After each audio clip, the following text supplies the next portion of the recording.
Hey, welcome everybody to the Resilience Tour podcast show. This is a special edition, and it's special because I have here one of the most remarkable Australian groups that's been in the last decade and a half in the house, and they carry a message of resilience. And so I'm going to have a bit of a chat with them. For those who don't know, they started dancing in the streets of Sydney and then became a household name across Australian television and the radio with their smash hits, topping songs, more than one. We go boom, boom, boom, Que Sera, and other hits.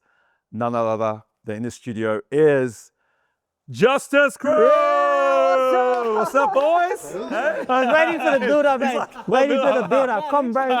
Sit in there. Is that right? Wait Is there. that right? That was good. I like that. Man. But thank you guys for dropping in. We've had a great day today. It was really awesome that you guys gave your time to come into the schools, down to the grassroots, and inspire the kids today. And I think you left a mark already just in those two schools. So Hey, thank you to you.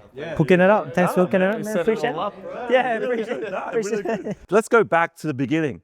Like, how did you guys form? People ask, what's the origin story? And then how did the name come about? The origins of Justice Crew kind of start a bit before, obviously, Justice Crew. It actually starts, well, for some of us, a group called Psalms, which Yeah, I remember Psalms. yeah, that's how we know you. And we used to win a lot of comps, and we used to win every comp actually. But why not create a super group of dancers that consist of the best. And yeah, that's kind of where we started. Obviously me, E-Man, and then Samson as well were from Psalms. Paulie, I knew because I used to teach you. Yeah. Really? Yeah. Is that right? Yeah. He was actually Through my ex-girlfriend. in the crew that I was in too, right? He was dating one of the girls from the crew that I was in. Oh, wow. Yeah, we had a talk about that. I think, yeah, we had that in conversation. So while the Justice Crew idea was bubbling, and Lucas, how did that, bro? Because we'd known each other through comps. Yeah. Like me, E-Man, Solo, Samson, we'd known each other for a while just through interstate battles because I'm originally a Melbourne boy. Okay. So yeah, down in Melbourne I was, and then I got a message on MySpace. MySpace, he's got movement in MySpace. This is way back, how far back we go. So kids, MySpace, right? It was basically Facebook, but 10 years before that. Yeah, I got a message asking if I wanted to come up and be a part of this group, and it was still called Psalms back then as well. This is 2009, I want to say, and we did the comp. We won the comp. This was the National Hip Hop Championship. So we got over to Vegas. We went from there and got to represent Australia. Changed the name up there and then it was Justice Crew. Yeah, that's what we did too. We did change it then. Yeah, that's when we changed it. And obviously, let's not forget about my main man here. It's one of the newest members. Yeah. Way back. So Way back a year ago. So Manu's like one of the newest members in the group. But yeah, which has been a crazy addition. He's next level. Seen a bit of that today. Yeah. It's high level, very high level. But yeah, and then I think the name come about because obviously it was a super group. So we're trying to figure out the new direction of this group. Yeah, we threw around a few names and Justice was one of them. And Justice later come to be the name, obviously being fair. Like it's about having equal. We are all the same. Oh, right. No matter what. Like we're all the same, but we come from different backgrounds, but we're all the same. We actually were just Justice. Yeah, it was Justice And then before, I think it was Grant Daniel or someone added the crew. added the crew. Oh, really? So initially had the name Justice. I really liked it, but then we realized there was like an actual group called Yeah. Justice, like a like artist, DJ group. That's why I threw that name out there. Because I was like a mad fan, but like, it was a kind of a cool twist on what we thought, yeah. Wow, there's origin. So obviously it's evolved over the years, and Manu, you've just joined us. So tell us how you got how you became the latest member of Justice Crew. It kind of happened like Iman messaged me first on Instagram. Yeah, this is the new generation.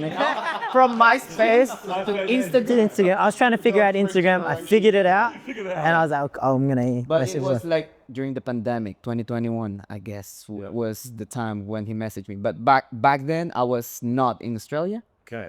I believe, in Singapore, working there. And posting dance videos online. He likes my videos. All right. And I moved here like last year. Then I met him. And then he introduced me to the boys. And some of the boys already have seen my content, and they're like, "Oh, I know you. You're the dancer. You're the dancer." And he knows I sing, and what he was like, "Why not join us perform at our like comeback show in Sydney?" And that's when the first time I met all the boys, and he was like, "Yeah." And then I did a double backflip on the stage. They went mad. The viral double backflip. Why not? That's it. He's in. He's in. That's how you That's my qualify. audition. Yeah, that's how you qualify to get in the group. You have to do a double backflip. So anybody out there, if you want to be in the group, just do a double backflip. Roll back. On the trampoline, does that count? Nah. And that was what we freaked out. It was on concrete. Like if that went wrong, it goes wrong real bad. So And just did it easy too. it's just effortless. Boom, boom, boom. And we're like, yeah, no. And that was fun. And all the boys, crazy energy. Yeah. I felt it, and I was like, this is such a cool experience. And to be able to do that with the boys, like, singing the songs, even though I barely, like, know most of the songs, because obviously I am from the Philippines. Yeah. And I've heard some of the songs, but not all of them. Yeah. Only the popular ones, like the ones that, and I was like, oh, all the people are singing it. And now you don't realize you'll sing it too, right? And I was like, boom, boom, you. Yeah, that's it. That's it. I'm part of the, I'm part of it now. Like, it's mad.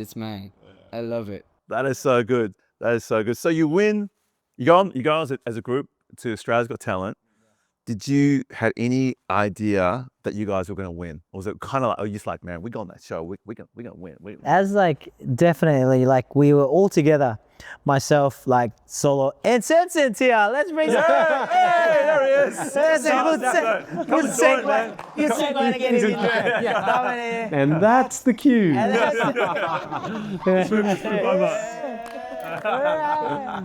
Squad. Oh, man. But yeah, like I was saying, like we always expected a singer to win that competition because it's normally what happens. Yeah. But it was such a great experience for us because we did groundwork like we did today. We went to the high schools when we were doing Australia's Got Talent. When we did the audition, we were like, cool, what's the next step? And the next step was like, we need to get votes because that's how we thought it was. But later on you realize it's not about votes after that kind of, but we're like, cool, we'll do it. So we went to like all the high schools through Sydney. Oh, wow. And like just try to get people on our side. And I think that, with Instagram, it's easier for you to get quite popular by being on social media. But for us, we had to actually dig, be there in person. And that's when it came to the semis. We were like, okay, cool, what's the next step? And then it was really cool, like, because there were so many of us that had ideas. So it was pretty much the guy that sort of set the draft of all of the skeleton of the routines. Yep. And then from that on, we would all put parts of the songs. And then the grand final piece was like, we're real strategic with that one. So we used like Michael Jackson, because massive. Everyone knows that. Then Justin Bieber at the time was massive, so chucked him in there. And then the magician at the time, Constantine. Oh, I remember him. Yeah, so we were just like, let's chuck a magic trick in there. So, and that's when we split the twins in half.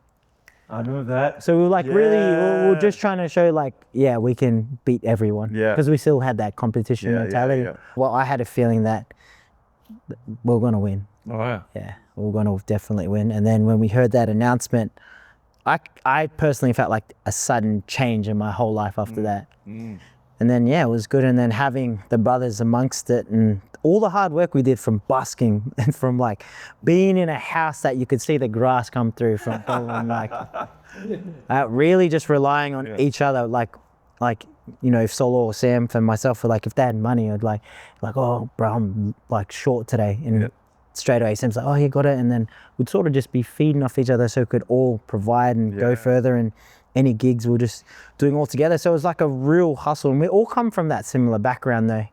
We all come from a really well-respected families, and just like it was all about working hard, resilience, like the show, like really hard. Our parents never gave us an easy way. Yeah. They made sure we worked for it, so it was cool. And then when we won, it was like, whoa, we won. Yeah. It was great. Yeah, I'm there. We knew it. We knew it. So yeah, so you win. So you win. And then obviously the next stage, because you guys said you back at that point, you weren't the vocal group that you became after that. So you need to sing now. Like, how did that go from, because you didn't sing on the show.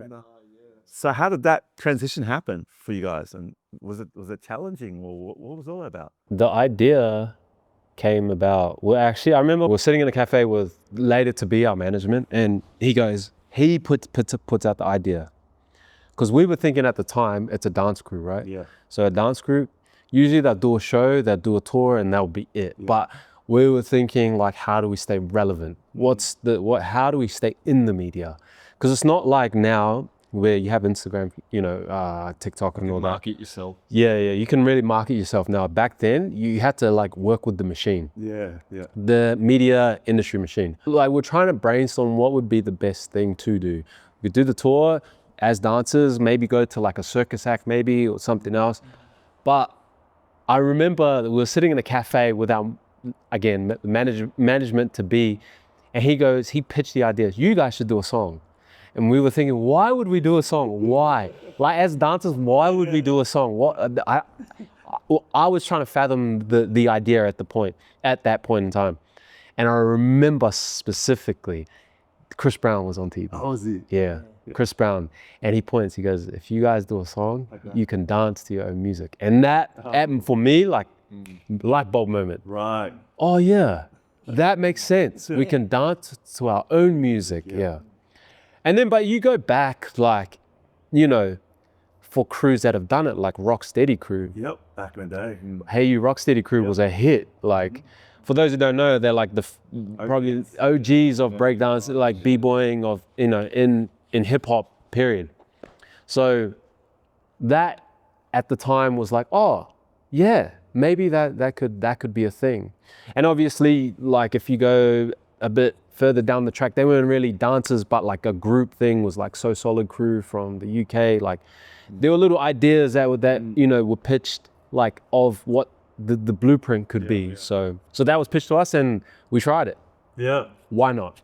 And Yeah. it worked. It works. It worked, because your first hit, Boom Boom, was 2012, was it? First number one, yeah. What? First number one, 2012. First late 2010, early 2011. Oh, right. So it was, and then we danced. Then Friday to Sunday came out, a few others, and then it wasn't till 2012, 2013 where we're just going through demos that were offered to us, and some of them were okay, but we're thinking, we're hip hop and we're break. Yeah. Like that's our essence. What can we kind of go with that kind of goes with that, as opposed to, like, say, the EDM style or something else? And that boom boom track, that's got like a nice kind of groove to it.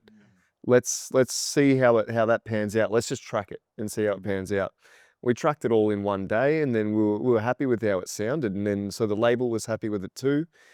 And we thought, oh, it's just going to be another release, and then next minute it goes straight to number one, and we're like, all right, this is a different game now. We got into vocal coaching at that point. We got into all of that because the label's like, okay, now you guys have to learn how to sing.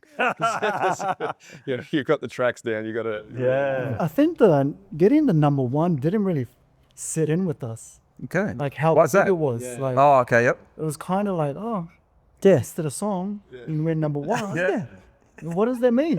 Yeah, that's all pretty much the thing. You'll see, all the artists that are like with us. The number one's huge. It's like massive. Like, Yeah. that's the ultimate goal. Yeah. And we were like, man, we got to take this serious Yeah, someday. yeah, I'm 100%. this serious. Sitting lessons. Yeah. Start rehearsing. Yeah.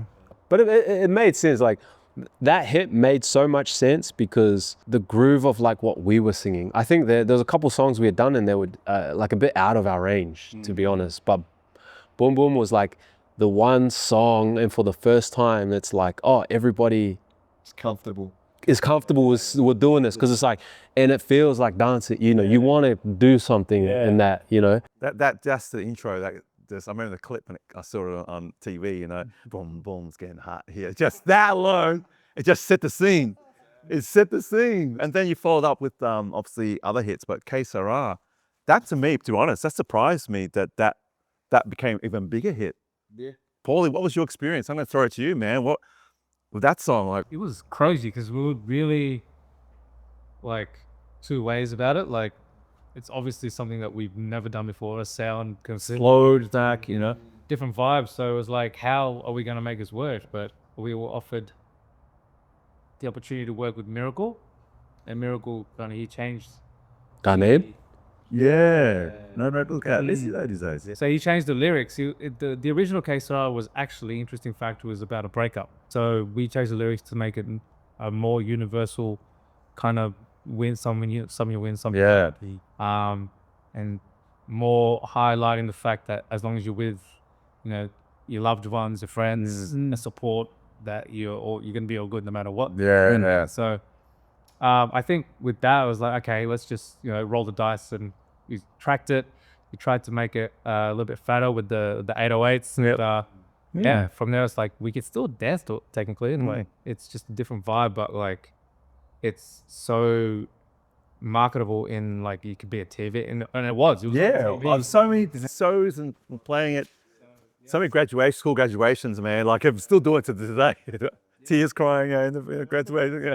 Yeah, it's crazy to think that we were so unsure about it at first, and then, you know, what would have happened if we didn't go with it. Yeah. So, What spins me out is the impact it had on the other people that were listening. Like all our audience, they were loving the track. But we've had shows where people have come up to us saying, you know, I woke up from a coma listening to your song. Or I had to play this song at my son's funeral because it was his favorite song. Things Wow. like, and that's where it kind of really hits home that you're distracted because you're so busy doing the job.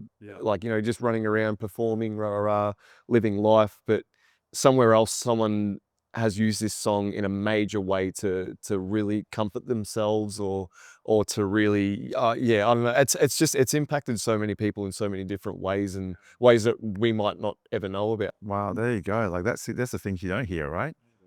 Yeah. So, Mara, what's your favorite Justice Crew song? I like Everybody. Everybody. Yes, it's like such a good vibe, and that's my vibe, you know. Always smiley, always happy vibe. But message was I like Que Sera. Because the message that it gives to people, it will it will stick to you, and it will remind you of something. Yeah. Like, oh, yeah. That's so good. That's so good.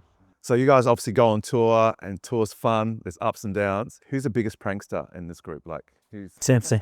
this guy here, this guy over here, right here, right. You don't know straight away. But it's not like those ones that are like out of it. It's the actual funny, like silent ones. Like it's the smallest ones, and it's just like, it's cool, and it makes you feel like you got me. Not that like, oh bro, what did you do that one for? But it's the best one when Lucas, funny one. Lucas always sleeps. Always sleeps. But you know when people just sleep like this, so Lucas is there. So Samson just like has like a little series of Lucas's travel stories. They're just right, man. He's a sniper with the It's camera. like always, man. I've always got like my eye mask on as well, so I can't tell what's going on. Out there, I was catching flies. Obviously gone beyond Australia, and what's some of the places do you remember on tour around the world, and maybe some of the people you met? First person to come to the forefront of my mind is Pitbull. All right. It's he's such a professional like worker and performer. Like you'd think from all the video clips, you think it's all party, you know, backstage, whatever. But it's like the first thing he did, the first night of the tour with him in the States. This is going 30 or something spots in the US from east to west. And he comes backstage and he just gives us this big lowdown talk on professionalism. Wow. And how to keep it clean and how to have fun at the same time, of course. But that really boosted up our respect for him as well. It was something where it's like we looked at him in a different light. Like, yeah, no, you're really serious about this as well, and you've just shown us a bit of guidance of how to get to where you are in a certain way. Like it was all done for our betterment. at the end of the day, just sitting us down. So this is how we do things here. And, you know, first time touring the States as well. So we had no idea, you know, how it was going to roll. We had our own tour bus and Is it things 30? like Did that. you say 30? Yeah, it was 5 weeks. in total. Gee, that's crazy. Like, it's one thing to sing, like, just, I mean, that's tough, but to be singing and dancing on your bodies, 90, sheesh. Even with like Pitbull as well, like he's a businessman. Yeah, like he knows the business. So he even told us, he's like, like, remember this moment because you might not have it again. You know what I mean? Like, it's, you know, keep your bridges. I remember, he said something about don't burn your bridges. Like, keep all your relationships good. Right. Yeah, because you never know when you're gonna need them again. That's interesting. That's interesting because you guys obviously rise, and then he kind of like, it just kind of, no, it wasn't like, oh, Justice Crew have broken up. There was no sort of official thing. It was just kind of like, just faded into like everyone doing different things. Yeah. So how did you guys keep connected during this time? Because obviously you formed again, reunited. Like, we just check in and see, like, I found out that Paulie was over in Perth, moved over there. I was like, whoa. And that intrigued me. I was like, oh man, what are you doing now? Like, and then kept in touch and see how he was in the family. Lucas, first child, Samson, first child kind of thing, because we all started having kids.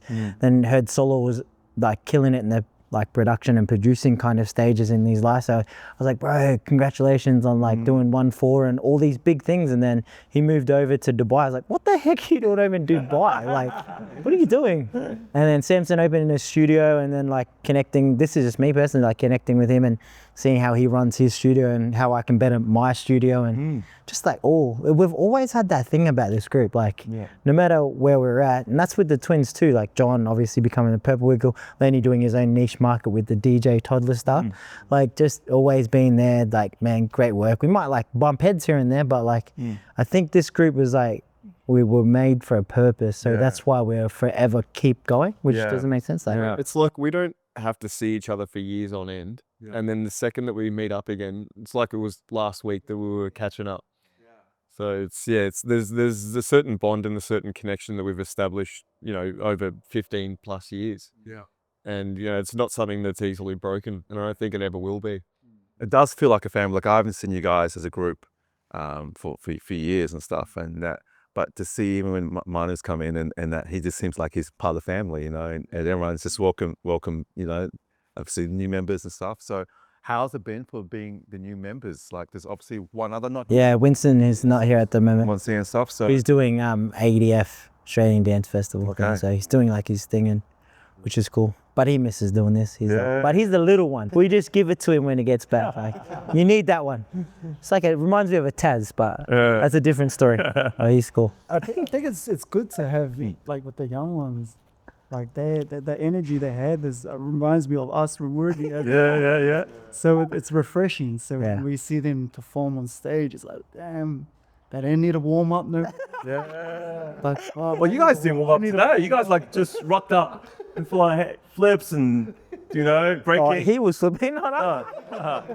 Well, we've been doing this for years. We knew what moves we needed to empty out of the tank. So don't worry about it. But it's good having like new blood, because it's like, it gives you a new perspective. You know what I mean? Like, it's not just our perspective, because we know our walk and what we've done. But with these guys, they show you a whole other world. You know what I mean? And the good thing about us is like, we like to keep it open. Like, we're open to like taking advice, even if they're younger, because they can show us like new things. Yeah, that's awesome, man. Look, thank you so much, guys, for coming in. One final thing. So if you could give any advice to any young person out there, obviously you guys are all about that. You did that in schools today. Any advice to young people about following their dreams, what would you say? If you could go back to being who you were when you were young, you talk about young, you got young. What advice would you give to a young person now? Don't hold back. Like, literally just jump in. Jump in, the whole Everything. I was very hesitant with some things that I will also pushed to do it, and I wish I didn't have to be pushed. You know what I mean? It was good I was pushed, but I wish I didn't have to be. You know what I mean? I think I'm one thing I would stuck to change back then. Okay. Just put my hand up and stuff like that. All right. Don't hold back. That's good. For me to go back, because we were so young, we didn't have like the wisdom or like how to like be self-managed. I think self-managed would probably be the best for this generation, is like learn like your craft and know your worth. Because like, yeah, we could have went, like we could have done a lot more investments and a lot more smarter things to do, but we're young. So probably be like open-minded, but like self-management, knowing your worth and things. All right, that's good. This is good advice, man. What were you, Solo? If I don't think I would tell myself anything. All right. Yeah, because I don't regret anything. Yay! But like, if anything, if I were to say to a younger generation Yep. something, I would tell them, you are who you are right now. Live in that moment, live for the present. Wow. Because tomorrow, you never know what's going to happen. Yeah. So live now. Just live now. That's all we have. We don't have yesterday. Yeah. Tomorrow is coming, but we don't know if it's promised. You know what I mean? Yeah. It's not promised. But live now. Sheesh, man. This is gold nuggets, man. Let's capture these and sell them on the stock exchange. All right. I think, yeah, because I thought that, we'd never really go on a 5-year hiatus or anything like that. I thought it'd always last forever.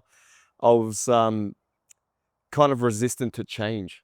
So I think that advice to my younger self is that this too shall pass. And it's that same goes to the 5-year hiatus. This too shall pass. And now we're back doing it again.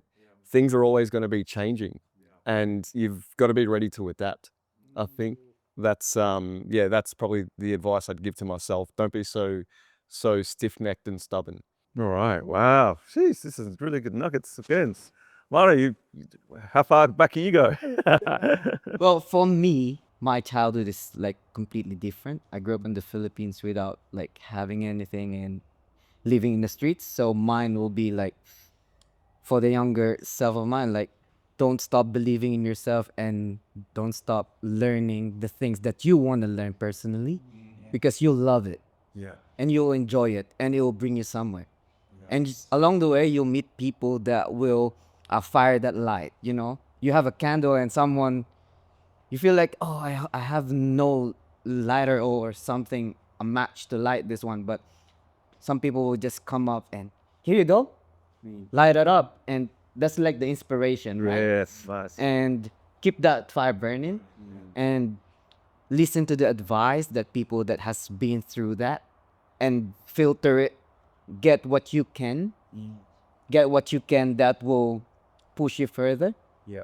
And all the negative sides of life, like, it's fine, it's normal. We're people, we're gonna have like negativities and it's just the nature of life, but keep on going. Make sure that you are you're controlling yourself, not other people's controlling you. So And yeah, it's this is just so good. yeah.